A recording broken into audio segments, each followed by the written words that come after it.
এখন নির্বাচন মরশুমে জোর প্রচার চলছে বাংলা জুড়ে বিভিন্ন রাজনৈতিক দলের। আর ওই প্রচারের ক্ষেত্র থেকে কোনো অবস্থাতেই পিছিয়ে থাকলেন না বহরমপুরের কংগ্রেস প্রার্থী অধীর রঞ্জন চৌধুরী। 2019 সালে এই কেন্দ্র থেকে তিনি সাংসদ হন। ফলে তার সেই জয়ের ধারাকে অব্যাহত রাখতে রবিবাসরীয় ছুটির দিনে মুর্শিদাবাদের কান্দি মহকুমায় জোর প্রচার চলছে রাজ্যের অন্যতম হাই ভোল্টেজ নেতা অধীর রঞ্জন চৌধুরীর। তিনি আবার প্রদেশ কংগ্রেস সভাপতিও বটে। বলা যায় 1999 সাল থেকে বহরমপুর কেন্দ্রের সাংসদ হিসেবে দায়িত্ব পালন করছেন তিনি। 2020 সাল থেকে কংগ্রেস নেতা সোমেন্দ্রনাথ মিত্রের প্রয়াণের পর থেকে প্রদেশ কংগ্রেস সভাপতির দায়িত্ব পালন করে আসছেন। এছাড়াও 2014 সাল থেকে 2018 সাল পর্যন্ত পাবলিক অ্যাকাউন্টস কমিটির চেয়ারপারসন ছিলেন। 2012 সাল থেকে 2014 সাল পর্যন্ত ছিলেন রেল প্রতিমন্ত্রী। এছাড়াও 1996 সাল থেকে 1999 সাল পর্যন্ত বেঙ্গল লেজিসলেটিভ অ্যাসেম্বলির সদস্য ছিলেন। ইনি রাজীব গান্ধীর প্রধানমন্ত্রী হওয়ার সময় কংগ্রেস পার্টিতে যোগ দেন। 1999 সালে তিনি মুর্শিদাবাদ জেলার জেলা সভাপতি হন। 2000 থেকে 2004 সালের মধ্যে তিনি পররাষ্ট্র মন্ত্রণালয়ের পরামর্শক কমিটির সদস্য হিসেবে দায়িত্ব পালন করেন। 2003 সালে তার নেতৃত্বে কংগ্রেস মুর্শিদাবাদের 33টি জেলা পরিষদের মধ্যে 23টি, 26টি পঞ্চায়েত সমিতির মধ্যে 13টিতে এবং 254টি গ্রাম পরিষদের মধ্যে 104টি আসনে জয়লাভ করেছিল। 28 অক্টোবর 2012 সালে তিনি প্রধানমন্ত্রী মনমোহন সিংয়ের অধীনে রেল প্রতিমন্ত্রী হিসেবে নিযুক্ত হন।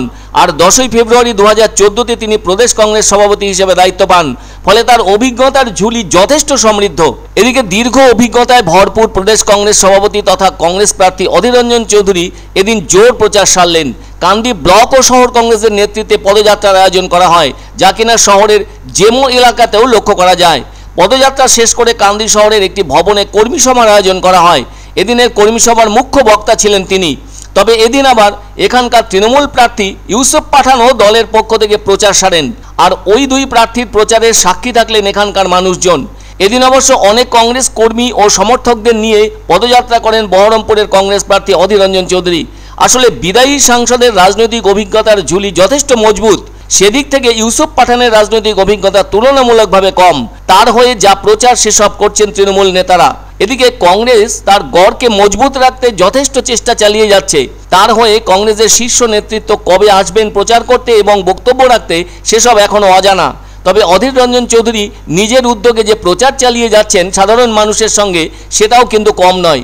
নিজের খুঁটি শক্ত রাখতে না পারলে রাজ্যের ভেতর কংগ্রেস দলের শক্তিকেও জাগ্রত করা অসুবিধা হবে, সেটাও সবসময় মাথায় রেখে চলছেন তিনি। আর তাই নিজের প্রচারেই অনেকটা বেশি সময় দিতে হচ্ছে তাকে।